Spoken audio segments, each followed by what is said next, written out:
enthüllte ihrem Vater etwas Beängstigendes über die Stiefmutter. Nachdem er es gehört hatte, fasste er einen unerwarteten Entschluss, sich im Schrank zu verstecken. Was er dort beobachtete, verschlug ihm die Sprache. Das Licht des späten Nachmittags fiel durch das Wohnzimmerfenster und warf lange Schatten auf den Holzboden.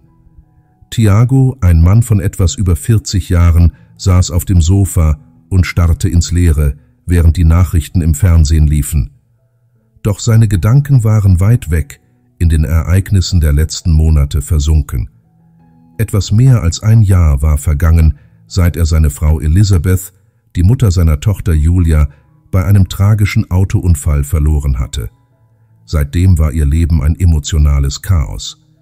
In dieser Zeit lernte er Sandra kennen. Sie war eine Frau mit einer bezaubernden Ausstrahlung, einem gewinnenden Lächeln und einer fesselnden Persönlichkeit. Sie trafen sich bei der Arbeit, wo Sandra gerade zur Leiterin der Personalabteilung befördert worden war. Anfangs war ihre Beziehung rein beruflich, doch im Laufe der Zeit entwickelten sich zwanglose Gespräche beim Kaffee zu persönlicheren Treffen. Ehe Tiago es bemerkte, war Sandra bereits bei ihnen eingezogen. Ein Geräusch im Flur riss Tiago aus seinen Gedanken. Seine Tochter Julia, gerade mal 7 Jahre alt, stand in der Tür zum Wohnzimmer. Etwas an ihr fiel ihm sofort auf. Julia, die sonst immer fröhlich und gesprächig war, wirkte traurig mit hängenden Schultern und dem Blick auf den Boden gerichtet. »Julia, alles in Ordnung, mein Schatz?« fragte Tiago und stand vom Sofa auf. Julia hob den Kopf und Tiago sah, dass ihre Augen rot waren, als hätte sie geweint. Das Mädchen biss sich auf die Unterlippe und Tiago verstand sofort, dass etwas Ernstes passiert war. »Papa, kann ich mit dir reden?« fragte Julia mit fast unhörbarem Flüstern. »Natürlich, mein Liebling.« Er klopfte leicht auf das Sofa neben sich und lud sie ein, sich zu setzen. Julia ging langsam auf ihn zu und setzte sich, hielt jedoch ungewöhnlich Abstand. Tiago wurde unruhig angesichts des ungewöhnlichen Verhaltens seiner Tochter. »Was ist los, meine Kleine? Du weißt, dass du mir alles erzählen kannst.« Julia begann nervös an ihrem Kleidsaum zu zupfen und wich dem Blick ihres Vaters aus. Ich weiß nicht, wie ich es sagen soll, Papa. Hab keine Angst, mein Schatz. Du kannst mir vertrauen. Ich bin dein Vater und werde immer für dich da sein. Erzähl mir, was los ist.« Tiago blieb ruhig, auch wenn er innerlich immer besorgter wurde. Julia atmete tief ein und hob schließlich den Blick. Ihre Augen, die so sehr denen ihrer Mutter ähnelten, spiegelten Angst und Unsicherheit wider. »Es geht um Tante Sandra, Papa.« Tiagos Herz zog sich plötzlich zusammen. »Was meinst du, mein Schatz?« Julia biss sich erneut auf die Lippe, als fiele es ihr schwer, die Worte zu finden. »Sie tut mir weh.« Für einen Moment schien Tiagos Welt stillzustehen. »Wie meinst du das, mein Liebling? In welcher Weise?« Tränen liefen über Julias Gesicht. »Wenn du nicht zu Hause bist, wird sie wütend auf mich, sagt schlimme Dinge und schubst mich manchmal oder drückt meinen Arm fest.« Tiago erstarrte, während er versuchte zu verarbeiten, was er gerade gehört hatte. »Julia, bist du dir sicher? Vielleicht hat sie nur gescherzt?« »Nein, Papa«, antwortete Julia mit zitternder Stimme. »Das ist kein Scherz. Es tut weh und ich habe große Angst. Bitte glaub mir.« Tiago spürte eine Mischung aus Unglauben und Empörung in sich aufsteigen. Er wollte glauben, dass alles nur ein Missverständnis war, aber Julias Ausdruck und Tonfall bestätigten den Ernst der Lage.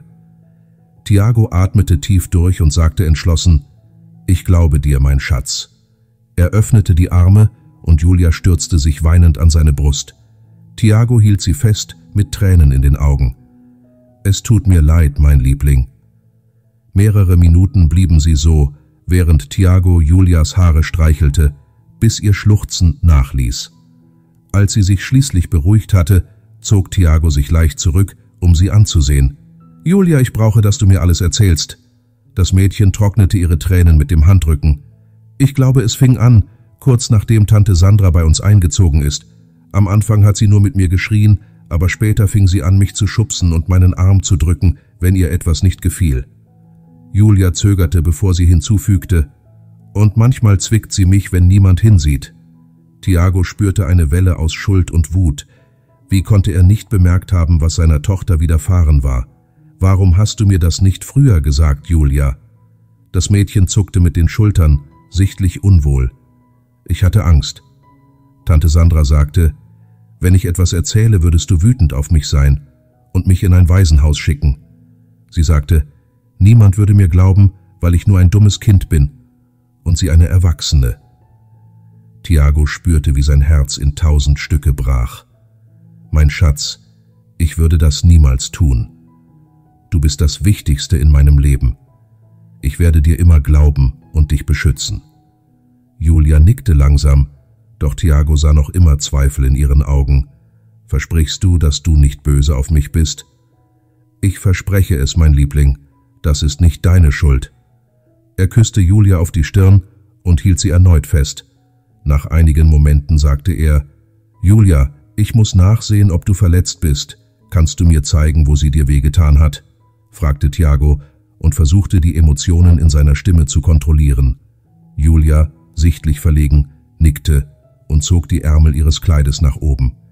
Tiago musste all seine Selbstbeherrschung aufbringen, um den Schock und die Abscheu nicht zu zeigen, die er verspürte, als er die Spuren auf ihren Armen sah. Einige waren gelblich verfärbt, während andere frischere dunkelviolett und intensiv waren. »Mein Gott«, murmelte Tiago, während ihm der Anblick einen Kloß im Magen verursachte. »Julia, gibt es noch weitere Verletzungen?« Das Mädchen nickte und hob den Saum ihres Kleides, um ihre Beine zu zeigen. Auch dort gab es Spuren, einige deutlich in der Form von Händen. Tiago schloss für einen Moment die Augen, um die Flut von Gefühlen zu bändigen, die ihn übermannten. Schuld, Wut, Traurigkeit. Als er sie wieder öffnete, sah er Julias ängstlichen Blick. »Papa, bist du böse?« fragte sie mit leicht zitternder Stimme. »Nicht auf dich, mein Schatz. Ich bin wütend auf Sandra, weil sie dir das angetan hat, und auf mich selbst, weil ich es nicht früher bemerkt habe.« Er kniete sich vor seine Tochter und hielt ihre kleinen Hände fest. »Das ist nicht deine Schuld, verstanden?« »Ich weiß, Papa. Sandra kann sehr gut schauspielern. Sie verhält sich immer anders, wenn du da bist«, antwortete Julia mit einer beeindruckenden Reife für ihr Alter. Tiago dachte über alles nach und erinnerte sich an die Momente, in denen er Sandra mit Julia interagieren sah. Sie schien immer so freundlich, so fürsorglich. Wie konnte er so blind gewesen sein? »Julia, ich brauche, dass du mir alles erzählst, was Sandra macht, wenn ich nicht da bin. Kannst du das für mich tun?« Julia zögerte und Tiago bemerkte die Angst in ihrem Blick. »Wenn du zur Arbeit gehst, verändert sie sich.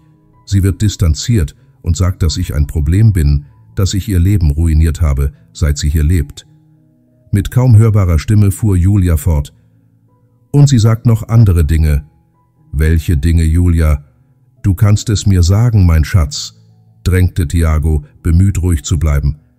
»Sie sagt, dass ich dumm bin, dass ich zu nichts tauge und dass du mich nicht wirklich liebst, weil du immer arbeiten bist.« Julias Stimme begann zu zittern und Tiago fühlte, wie sich sein Herz zusammenzog, wie nie zuvor. »Das ist eine Lüge, mein Schatz. Ich liebe dich mehr als alles auf der Welt. Du bist der Grund für alles, was ich tue.« Julia nickte, aber Tiago wusste, dass Sandras grausame Worte tiefe Narben in ihrer Seele hinterlassen hatten. »Wann hat sie dich das letzte Mal verletzt?« Julia dachte kurz nach, bevor sie antwortete. »Gestern Abend, als du spät von der Arbeit nach Hause kamst. Ich war im Wohnzimmer und habe auf dich gewartet, aber sie wurde wütend und zerrte mich in mein Zimmer. Sie sagte, ich solle schlafen gehen.« Tiago schloss die Augen, als er sich an diese Nacht erinnerte. Er war wirklich spät und erschöpft nach Hause gekommen. Sandra hatte ihn mit einem ruhigen Lächeln empfangen und gesagt, dass Julia bereits schlief.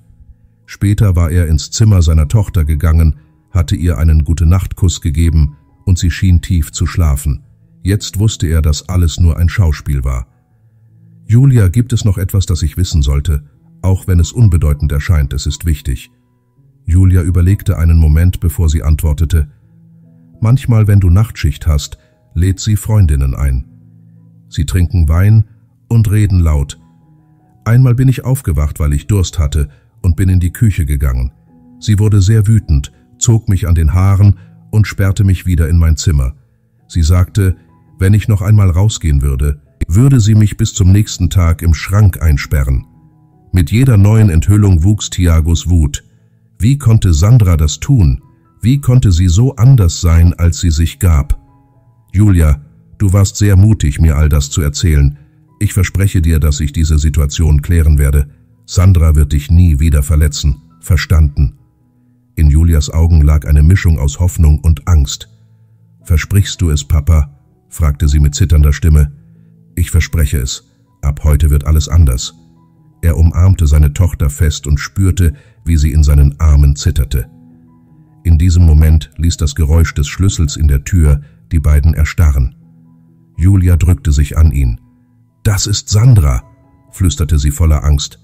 Tiago sah seine Tochter entschlossen an. »Keine Sorge, mein Schatz. Ich werde nicht zulassen, dass sie dir etwas antut.« Julia nickte, aber ihre Augen blieben auf die Eingangstür gerichtet. Tiago stand auf, als Sandra eintrat. »Hallo, Familie«, sagte Sandra mit einer fröhlichen Stimme. Sie hielt eine Einkaufstasche in der einen Hand und ihre Handtasche in der anderen. Ihre fröhliche Miene verblasste teilweise, als sie die Ernsthaftigkeit in Tiagos Gesicht bemerkte. »Ist etwas passiert?« fragte sie, während sie die Taschen abstellte. »Wir müssen reden.« »Sandra«, sagte Tiago mit ruhiger, aber fester Stimme. Sandra zog die Stirn kraus und warf Julia einen schnellen Blick zu, die die Szene mit offensichtlicher Besorgnis beobachtete. »Liebling, wie wäre es, wenn du für einen Moment in dein Zimmer gehst? Ich muss allein mit Sandra reden.« Julia warf ihrem Vater einen nervösen Blick zu, gehorchte jedoch und ging in Richtung ihres Zimmers. Als sie an Sandra vorbeiging, vermied sie jeglichen Augenkontakt und hielt Abstand. Sobald seine Tochter im Flur verschwunden war, wandte sich Tiago an Sandra, die nun einen angespannten Ausdruck zeigte, völlig anders als ihre sonstige Haltung. »Tiago, was ist los? Du machst mir Angst«, sagte sie mit gerunzelter Stirn. Tiago holte tief Luft, bevor er antwortete, »Julia hat mir ein paar Dinge erzählt, die mich sehr beunruhigen.« Sandra blinzelte schnell, als würde sie die Informationen verarbeiten, aber ihre Miene schwankte zwischen Überraschung und Unbehagen. Tiago versuchte zu deuten, was er sah. War es Schuld, Angst oder einfach nur Verwirrung? »Wovon redest du?« fragte sie und bemühte sich, ruhig zu wirken, doch Tiago bemerkte das leichte Zittern in ihrer Stimme. »Julia hat erzählt, dass du sie verletzt, wenn ich nicht zu Hause bin, dass du sie anschreist und schubst.« Sandra lachte nervös und schaute sich im Raum um. »Das ist lächerlich. Du weißt, wie sehr ich Julia liebe. So etwas würde ich niemals tun.« »Ich habe die Spuren gesehen, Sandra«, sagte er mit fester, aber angespannter Stimme.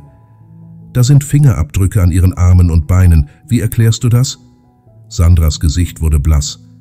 »Ach, Tiago, du weißt doch, wie Kinder sind, oder?«, sagte sie und zwang sich zu einem Lächeln, das ihre Angst nicht verbergen konnte. »Sie fallen ständig hin, rennen überall herum. Sie hat sich bestimmt in der Schule oder beim Spielen verletzt.« Tiago schüttelte den Kopf, während er spürte, wie die Wut erneut in ihm aufstieg. »Einige dieser Blutergüsse zeigen eindeutig Fingerabdrücke. Und Julia hat ganz klar gesagt, wer ihr das angetan hat.« Sandra trat einen Schritt zurück, als hätte sie einen Schlag erhalten.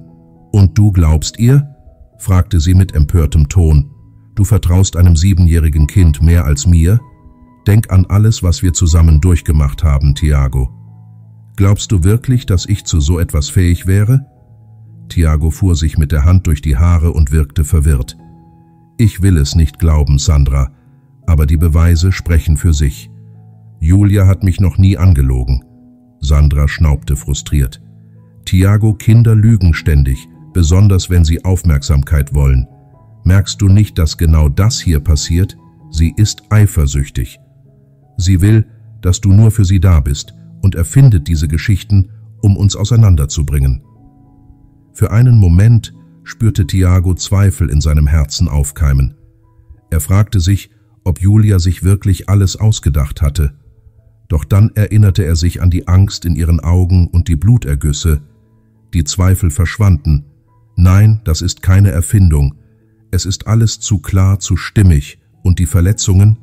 Er hatte den Satz kaum beendet, als Sandra ihn mit wütendem Tonfall unterbrach. »Diese blauen Flecken beweisen gar nichts«, rief sie. »Julia ist tollpatschig. Vielleicht hat sie sich selbst verletzt, um deine Aufmerksamkeit zu bekommen.« Tiagos Stimme bebte nun vor Empörung. »Glaubst du wirklich, meine Tochter würde sich absichtlich selbst verletzen, nur um meine Aufmerksamkeit zu bekommen? Hör doch, was du da sagst, Sandra.« Sandra merkte, dass sie zu weit gegangen war und zögerte, während sie versuchte, sich zu sammeln. »Entschuldige, das habe ich nicht so gemeint. Es ist nur, das alles klingt so absurd. Ich liebe Julia, als wäre sie meine eigene Tochter. Ich würde ihr niemals wehtun.« »Dann sag mir, warum sie Angst vor dir hat«, drängte Tiago. »Warum zuckt sie zusammen, wenn du den Raum betrittst? Warum hat sie mir erzählt, dass du ihr gedroht hast, sie im Schrank einzuschließen, wenn sie ihr Zimmer verlässt, während deine Freundinnen da sind?« Sandras Gesicht wurde noch blasser. Tiagos Stimme wurde lauter, unfähig, seine Empörung zurückzuhalten. »Hör zu, Sandra, ich weiß nicht, was hier los ist, aber ich glaube meiner Tochter. Gleichzeitig habe ich viel für dich übrig. Deshalb denke ich, dass es das Beste wäre, wenn du für eine Weile gehst.« Sandra hob den Kopf und sah ihn mit großen Augen an. »Du wirfst mich raus?« »Ich bitte dich, uns eine Pause zu gönnen«, korrigierte Tiago. »Ich brauche Zeit, um mit Julia zu sprechen und herauszufinden, was hier wirklich passiert. Ehrlich gesagt wird sie sich nicht sicher fühlen, solange das nicht geklärt ist.« Sandra sprach nun mit verzweifeltem Ton. »Aber wohin soll ich denn gehen?« Tiago rieb sich das Gesicht und wirkte sichtbar erschöpft. »Bleib bei einer Freundin oder in einem Hotel. Ich biete dir sogar an, ein Zimmer zu bezahlen, wenn es sein muss, aber ich brauche, dass du gehst.« Sandra schaute sich um, als suche sie nach einem Ausweg. Als sie die Entschlossenheit in Tiagos Blick erkannte, seufzte sie tief und ließ die Schultern sinken. »In Ordnung«, murmelte sie. »Ich packe ein paar Sachen und gehe.« »Aber Tiago, ich schwöre, das alles ist ein Missverständnis.« »Nicht jetzt, Sandra«, antwortete er. »Bitte geh einfach.« Sie senkte den Kopf und ging ins Schlafzimmer. Tiago beobachtete, wie sie verschwand, und spürte eine Mischung aus Gefühlen, die schwer zu deuten waren. Ein Teil von ihm wollte glauben, dass alles ein Irrtum war. Doch der andere Teil, der die Angst in Julias Augen gesehen hatte, wusste, dass er sie beschützen musste. Die Angst und die Spuren an ihrem Körper waren Beweise dafür, dass etwas Schreckliches passiert war. Während Sandra ihre Sachen packte, ging Tiago ins Schlafzimmer von Julia. Er fand sie auf dem Bett sitzen, ihren Lieblingsstoffbären umklammert. »Papa«, flüsterte Julia kaum hörbar, »was wird jetzt passieren?« Tiago setzte sich neben sie aufs Bett und nahm sie in den Arm. »Sandra wird für eine Weile gehen. Ich brauche, dass du mir alles erzählst, was passiert ist, damit wir das gemeinsam lösen können.« Julia nickte langsam und drückte den Stoffbären fest an ihre Brust. »Bist du böse auf mich?« »Natürlich nicht, meine Kleine«, antwortete Tiago und küsste sie auf den Kopf. »Ich bin so stolz auf dich, weil du so mutig warst und mir die Wahrheit gesagt hast, auch wenn es schwer war.« Die Worte ihres Vaters schienen Julia ein wenig zu beruhigen, und sie lehnte sich an ihn. »Ich hatte so große Angst, dass du mir nicht glauben würdest. Ich werde dir immer vertrauen, mein Schatz.« Tiago hielt sie fest im Arm und versprach sich selbst, dass er niemals zulassen würde, dass jemand seine Tochter verletzte. Kurz darauf hörten sie, wie die Haustür geöffnet und geschlossen wurde. Sandra war gegangen. Julia spannte sich erneut an, doch Tiago flüsterte, »Hab keine Angst, meine Kleine. Ich lasse nicht zu, dass sie dir noch einmal wehtut, das verspreche ich dir.« Julia nickte, doch Tiago wusste, dass die Angst noch da war. Ihm war bewusst, dass es ein langer Weg sein würde, um all das zu überwinden. Doch während er seine Tochter im Arm hielt, versprach er, dass sie alles gemeinsam durchstehen würden, Schritt für Schritt. »Wie wäre es, wenn wir Pommes zum Abendessen bestellen?«, schlug er vor und versuchte, die angespannte Stimmung zu lockern. Julia zeigte ein schwaches Lächeln, das erste seit langer Zeit. »Mit Speck. Geht das?« »Natürlich, mein Schatz«, antwortete Tiago, und sein Herz wärmte sich bei ihrem Lächeln. Doch tief in seinem Inneren konnte er Sandra nicht einfach aus seinen Gedanken verbannen. Er liebte sie immer noch. Die ganze Nacht über dachte er über die Ereignisse nach und versuchte, seine Gedanken zu ordnen. Am nächsten Morgen, während sie frühstückten, entschied Tiago, dass es an der Zeit war, entschlossener zu handeln. »Julia, mein Liebling«, begann er, während er seinen Kaffee umrührte, »ich habe viel über all das nachgedacht, was passiert ist.« Julia hob ihren Blick von ihrer Schale mit Müsli. Ihre großen braunen Augen fixierten ihren Vater. »Über Sandra?« fragte sie. »Ja, über Sandra«, bestätigte Tiago. »Und auch über das, was du mir erzählt hast. Ich möchte, dass du weißt, dass ich dir voll und ganz vertraue.« »Erzähl weiter, Papa«, bat Julia mit zitternder Stimme, als ob sie bereits ahnte, was er sagen würde. Tiago seufzte tief. »Aber ich muss alles mit eigenen Augen sehen, um dich besser schützen und wissen zu können, wie ich handeln soll.« Julia ließ den Löffel auf den Tisch fallen. »Du meinst, du willst Sandra zurückkommen lassen?« »Nur für eine Woche«, beeilte sich Tiago, sie zu beruhigen, als er das Entsetzen in ihren Augen sah.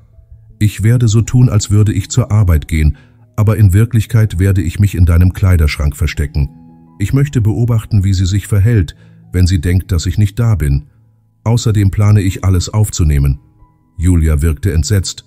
»Aber Papa, was ist, wenn sie mich verletzt, sobald sie merkt, dass du weg bist?« Tiago zog sie fest in seine Arme. »Ich werde nicht zulassen, dass sie dir wehtut. Ich verspreche, dass ich die ganze Zeit hier sein werde und alles beobachten werde. Wenn etwas passiert, komme ich sofort heraus und kümmere mich darum. Vertraust du mir?« Julia schmiegte sich an die Brust ihres Vaters. »Ich vertraue dir, Papa, aber ich habe Angst.« »Ich habe auch Angst«, gab Tiago zu. »Aber wir müssen das tun, um sicherzustellen, dass Sandra dich nie wieder verletzen kann.« Vater und Tochter verbrachten die nächsten Tage damit, alles sorgfältig zu planen. Tiago rief Sandra an, tat reumütig und bat sie, für einen Tag zurückzukehren, um zu reden. Sandra nahm sofort an. Ihre Stimme klang begeistert, doch Tiago erkannte jetzt die falsche Süße darin. Am Vorabend des großen Tages, wie Tiago es in Gedanken nannte, saßen er und Julia auf dem Sofa und gingen den Plan noch einmal durch. »Hör gut zu, Julia«, sagte Tiago mit ernster, aber sanfter Stimme. »Morgen früh verhalten wir uns ganz normal. Ich werde so tun, als würde ich zur Arbeit gehen, aber ich werde mich in deinem Kleiderschrank verstecken.« Julia nickte und drückte ihren Teddybär an ihre Brust. »Und ich tue so, als wäre alles in Ordnung, auch wenn ich Angst habe.« »Genau«, bestätigte Tiago und strich ihr über die Haare. »Ich weiß, dass es nicht leicht sein wird, aber du musst natürlich wirken. Wenn Sandra etwas ahnt, könnte unser ganzer Plan scheitern.« »Ich werde es versuchen, Papa«, versprach Julia. »Aber was, wenn sie versucht, mich zu verletzen, bevor du aus dem Schrank kommen kannst?« Tiagos Herz zog sich zusammen. »Ich werde sehr aufmerksam sein. Wenn es irgendwelche Anzeichen von Gefahr gibt, komme ich sofort heraus. Und vergiss nicht, wenn du dich bedroht fühlst, ruf den Code, den wir vereinbart haben, und ich werde sofort da sein.« »Erdbeereiscreme«, flüsterte Julia und erinnerte sich an den Code. »Genau«, antwortete Tiago mit einem Lächeln. »Erdbeereiscreme.« Er zog sie in eine enge Umarmung. »Und vergiss nie, ich bin sehr stolz auf dich. Du bist das mutigste Mädchen, das ich kenne.« Julia schmiegte sich in die Arme ihres Vaters und fand Trost. »Ich liebe dich, Papa.« »Ich liebe dich auch, meine kleine Mutige«, sagte Tiago und küsste sie auf den Kopf. Am nächsten Tag wachte Tiago vor Sonnenaufgang auf, der Magen vor Angst zusammengezogen. Er zog sich schweigend an und bereitete sich gedanklich auf das Kommende vor. Als er Julias Zimmer betrat, sah er, dass sie bereits wach war, auf ihrem Bett saß und mit großen Augen zu ihm blickte. »Bereit, Liebling?« fragte er leise. Julia nickte, aber die Angst war in ihrem Blick deutlich zu erkennen. »Ich bin bereit, Papa.« Sie frühstückten schweigend. Als Tiago das Geschirr abwusch, klingelte es an der Tür. »Das muss Sandra sein«, sagte er und trocknete sich die Hände ab. Er kniete sich vor Julia, sah ihr in die Augen und betonte: »Vergiss nicht, verhalte dich ganz normal. Ich gehe in ein paar Minuten, aber ich werde immer in der Nähe sein.« »Okay«, flüsterte Julia fast unhörbar. Tiago öffnete die Tür und da stand Sandra mit einem nervösen Lächeln. »Hallo Liebling«, sagte sie leise. »Danke, dass du mich empfängst.« Tiago nickte mit einem gezwungenen Lächeln. »Komm rein bitte, ich gehe jetzt zur Arbeit.« Sandra trat in die Wohnung und sah sich im Wohnzimmer um, als sähe sie es zum ersten Mal. Als sie Julia am Küchentisch sitzen sah, wurde ihr Lächeln breiter. »Julia, mein Schatz, ich habe dich so vermisst.« Julia murmelte ein »Hallo«, ohne den Blick vom Teller zu heben. Tiago bemerkte die Unbehaglichkeit seiner Tochter, aber Sandra schien es nicht zu bemerken. »Gut, ich muss los«, kündigte Tiago an und nahm seine Tasche. »Ich bin heute Abend zurück und dann können wir reden.« Sandra nickte aufgeregt.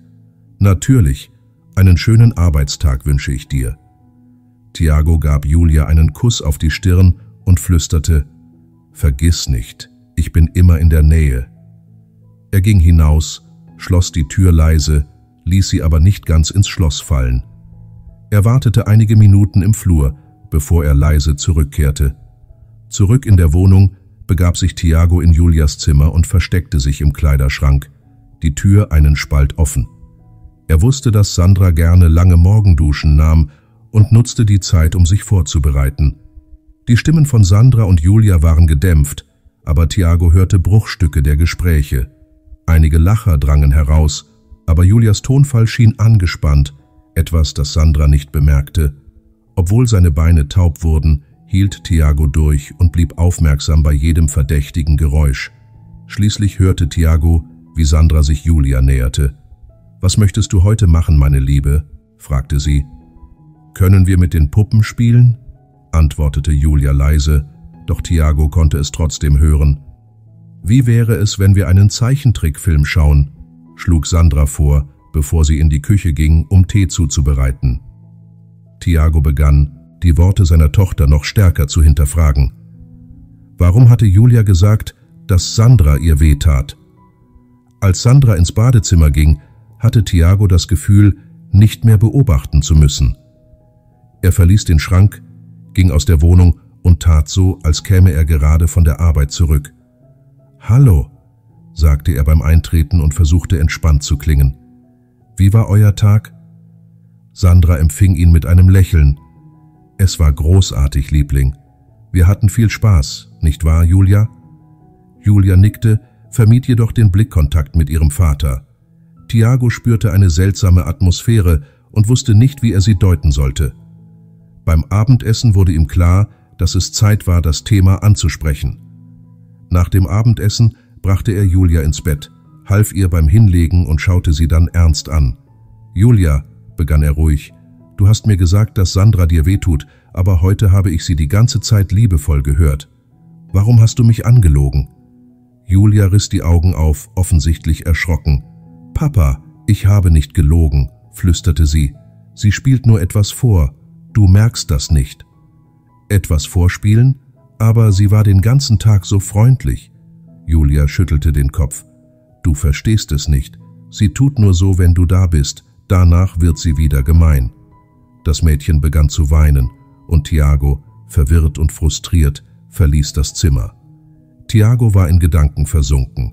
Sollte er den Worten Julias vertrauen oder dem Verhalten, das er selbst gesehen hatte? Sandra schien makellos, aber es war seine Tochter. Er musste ihr glauben. Trotzdem passte das, was er gesehen hatte, nicht zu den Anschuldigungen. Später entschuldigte er sich bei Sandra. »Entschuldige«, sagte er leise.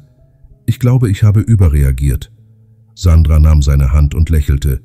»Ich verstehe. Du willst nur deine Tochter beschützen.« Als die Nacht hereinbrach, hatte Tiago Schwierigkeiten zu schlafen. Er beschloss, den Plan am nächsten Tag zu wiederholen, um Julias Geschichte zu bestätigen.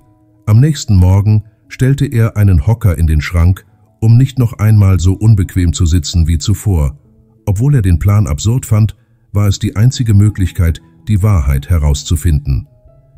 Der Tag begann wie erwartet, mit netten Gesprächen und angenehmen Momenten.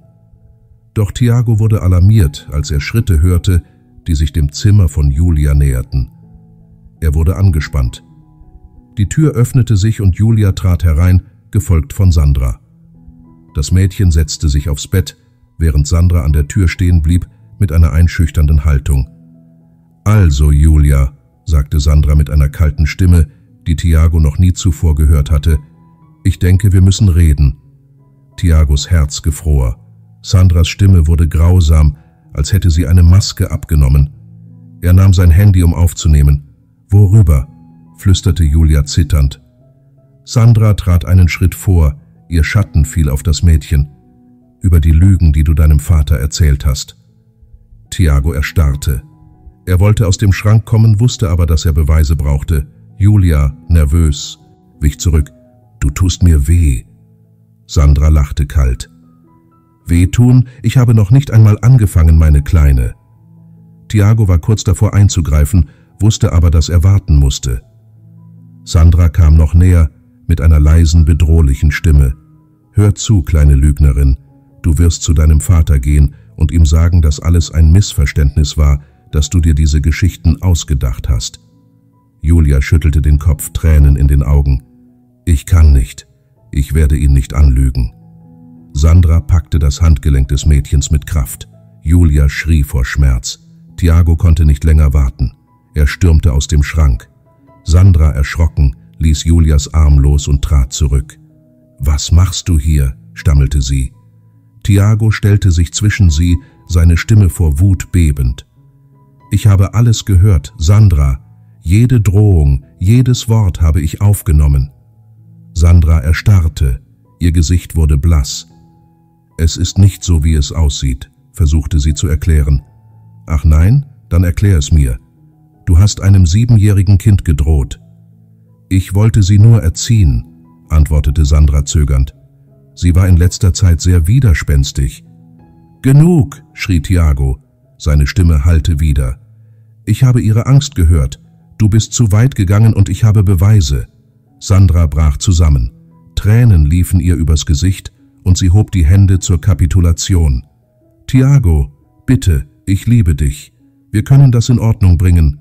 Ich habe einen Fehler gemacht, aber ich kann mich ändern. Ich verspreche es. Es gibt nichts zu reparieren«, antwortete Tiago kühl. »Ich möchte, dass du jetzt gehst. Wenn du dich meiner Tochter noch einmal näherst, werde ich die Polizei rufen.« Sandra sah zu Julia, die fest die Hand ihres Vaters hielt. Ihr Gesichtsausdruck spiegelte völlige Niederlage wider. Einen Moment lang dachte Tiago, sie würde etwas sagen, doch schweigend drehte sich Sandra um und verließ das Zimmer. Kurz darauf hörte er das Geräusch der sich schließenden Tür. Julia, die immer noch an seiner Seite stand, warf sich in die Arme ihres Vaters. »Geht es dir gut, mein Schatz? Es tut mir leid, dass ich einfach gegangen bin.« Julia schüttelte den Kopf und umarmte ihn noch fester, zitternd vor Angst. »Ich hatte solche Angst, Papa, aber ich wusste, dass du hier bist.« Tiago küsste sie auf den Kopf und hielt die Tränen zurück. »Es tut mir leid, mein Liebling. Es tut mir leid, dass ich es nicht früher gemerkt habe und dich nicht von Anfang an beschützt habe.« Julia rückte ein Stück zurück, sah ihn mit ihren großen, glänzenden Augen an und antwortete, »Du warst sehr mutig. Du hast es geschafft, mich zu beschützen.« Tiago, gerührt, lächelte unter Tränen und strich ihr durchs Haar. »Du warst auch sehr mutig, Julia. Du warst stark, als du mir die Wahrheit gesagt hast.